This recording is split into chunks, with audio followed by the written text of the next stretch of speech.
We'll start off with a score prediction, and it is a first here on Anfield Agenda. To the best of my knowledge, I don't remember ever predicting Liverpool not to at least get a point from a game. This video is being brought to you with thanks to our friends at Surfshark. Surfshark is an app or browser extension that allows you to not only browse the internet entirely anonymously, but also very securely. Surfshark will secure your data with industry-leading measures using uncrackable encryption and the most secure VPN protocols. One subscription with Surfshark will work across all of your devices. I use it for unlocking things like American Netflix. We also use it if we want to watch our Canadian DAZN account and a couple of other bits and pieces. The good news is you can get 83% off. That's right, I did say 83% off. And an additional 3 months free using the Anfield Agenda link in the description. They've also got a really credible and unique 30-day money-back guarantee. If you don't like Surfshark, it doesn't meet your needs, which I'm going to be honest with you, it will and you won't. But if you do, if you want to change, Surfshark give you 30 days to change your mind. Why not give Surfshark a try? You'll be supporting us here at Anfield Agenda and you'll be treating yourself to the best VPN provider out there, bar none.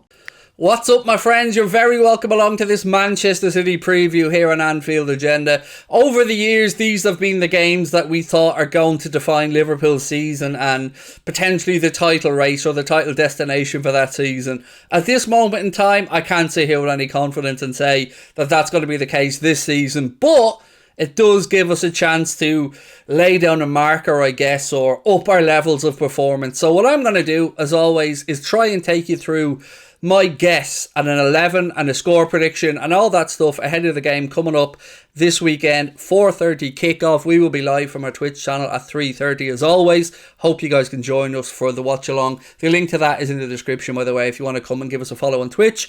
But do you know what? Hand on heart, I could sit here and I could talk to you about the brilliance of Manchester City and Houlden, and I could talk to you about my nerves in the game, but I want to be optimistic and I want to carry on from that good victory against Rangers, and I'm hoping that Mohamed Salah's Champions League record-breaking hat-trick, 6 minutes and 12 seconds I believe, will inspire him to some more confidence. Bobby's been in great form this season, which has made it, in all honesty, very difficult. Normally, when I'm setting down to do a team prediction, I know Jurgen Klopp's going to go with a 4-3-3, and I can work around that. But I've got to be honest and say, I have no idea how we're going to line up and what Kloppo's thinking is with regards to formation. So what I've tried to do is go basically with a 4-2-3-1 system and have a guess in 11 from that perspective. If it was a 4-4-2, I may switch it around a little bit. If it was a 4-3-3, I'd probably switch it around a bit again. But this is what I'm going to go with. We'll start off with a score prediction, and it is a first here on Anfield Agenda. To the best of my knowledge, I don't remember ever predicting Liverpool not to at least get a point from a game. But in this one, as you can see on the screen, I'm predicting Manchester City 3, Liverpool 2. And it kills me to do it, but I've got to be honest and go with what I've seen so far this season. These games, these big affairs can sometimes see form go out the window, but when you're talking about players of Kevin De Bruyne's quality, of Bernardo Silva, of Phil Foden, of Erling Haaland, and the form that City are in, and the fact that they were able to rest some players midweek, it makes me, I don't want to say fearful, but it makes me humbling in my opinions going into the game. Can Liverpool get something from it? Yes. Can we win the game? Perhaps. But I've got to be honest with my assessment and say, going into this game, I'm expecting Manchester City to win, and I don't like saying it, but I've got to be honest about it. So look, let's get to the 11. But beforehand, a little bit of an injury update. Robbo is available. You've seen that he came off, played some minutes against Rangers. Still without Trent, still without Matip. Alex Oxlade-Chamberlain is back training now as well. So Diaz aside, I don't think we've got many new injury concerns. So here's my 11. As always, let me know what you think in the comment section. Drop a like on the video, and of course, if you haven't already, please do hit that subscribe button. So let's start with the goalkeeper and the centre-backs. They pretty much pick themselves, really, don't they? Joel Matip isn't available. I'm going to use Joe Gomez elsewhere, so it's going to be Virgil van Dijk and Ibrahima Konate, with Alisson, of course, in behind. And look, Virgil needs to up his levels. Konate's coming back from a spell out, but he already looks like he's more than capable of living up to his own standards that he set, and this guy is going to be a beast for us over the years. He's going to continue to get better. It's important we point out how young he still is, and playing alongside somebody like Virgil van Dijk will do him no harm in his career development. But I think Van Dijk needs to increase his own level, so that's going to be the centre-back pairing and the goalkeepers. Moving into the full-back spots now, what have I gone with at right-back and left-back? Well, I've gone for Andy Robertson to come back into the matchday squad and start, and Joe Gomez at right back. Difficult decision this, because I don't really feel that Costas has done anything wrong. I mean, his delivery I think is better than Andy Robertson's at times, but for this one I want a bit of needle, and I feel like we'll get more of that from Robbo, so I'm going to go for Andy Robertson to come in. But I'm enjoying the battle, or enjoying how it's going to fold out this season, or fill out, with Andy Robertson and Kostas Tsimikas battling for that left-back spot. For me, it's a close call, but for this one, I'm going to go with Robbo. So moving into midfield then, look, the question was, in my 4-2-3-1 system, what two am I going to go with? Obviously, one of them is going to be Thiago Alcantara. That goes without saying, especially ball Thiago, because ball Thiago just hits a little bit different. But the big question I had was, do I go for Fabinho or do I go for Jordan Henderson? Because, again, full disclosure, I'm not happy with either of them this season, and I don't think either of them have lived up to the standards that they've set over the past few years. So ultimately, I wish I had a better option. But what I've gone for is Thiago, Firmino ahead of them, and Henderson. So Thiago and Henderson in the holding roles, and Bobby Firmino in the role or the hole behind the attacker.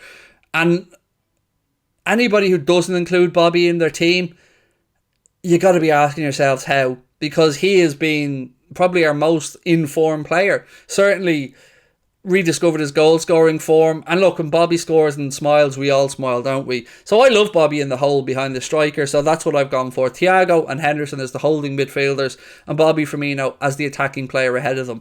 Now look, Klopp could well go for a 4-3-3. He could play Jordan Henderson on the left, Thiago in the centre, and Elliott on the right. I don't know, but for my system in a 4-2-3-1, I'm going for it this way. Wide players, Diogo Jota for me, left-hand side. Mohamed Salah, of course, right-hand side. It hasn't escaped my notice, by the way, that, and I agree with a lot of people who thought that Salah looked great when he came on because he was more central at times and he was playing up alongside the strikers, or central, and I think that absolutely had a big impact. So if it was a 4-4-2, I'd like to see Mohamed Salah up top with Darwin Núñez. I would go with Elliott on the right hand side of midfield and Jota on the left hand side of midfield with Henderson and Thiago. But as I said, in this guess, and it is a guess, I'm going 4-2-3-1. So Diogo Jota on the left hand side for me, obviously with Diaz being injured, and then on the right hand side, the Egyptian king, the goal scoring superstar that he is, Mohamed Salah. Now look, a couple of people had a pop at me in the comment section saying, oh, you were giving out about Salah a few weeks ago and now he scores a hat-trick and you're all celebrating. Well, duh. Kind of how football fans work. I don't know about you, but if somebody's not performing, I tend to say I don't think they're performing, and then when they do perform, I am more than happy to say that's more like it, that's what we know you can do, more of that please. Surely as football fans, that's what we're all like, and surely our opinions are allowed to be fluid and change over time based on performances. Nobody wants to make an opinion and just stick to it regardless. That's called having an agenda. And I don't think that that's been fair on anybody. So look, that's my left and right hand side. Through the centre, of course it's Darwin Núñez. The whole narrative around this game is probably going to be around Haaland and Núñez and the respective starts of their careers at the new clubs. Haaland is a more complete, more polished, more finished striker. Darwin Núñez has rough edges, but you know what? There's a lot to like about Darwin. He scored a great goal against Rangers, took it very well. Scored again against Arsenal before that. So I want him to keep playing. I want his confidence to get up. And I want him to become Premier League, tried, tested and battle hardened. So that's my 11, my friends. That's what I'd like to see Jurgen Klopp go with against Manchester City.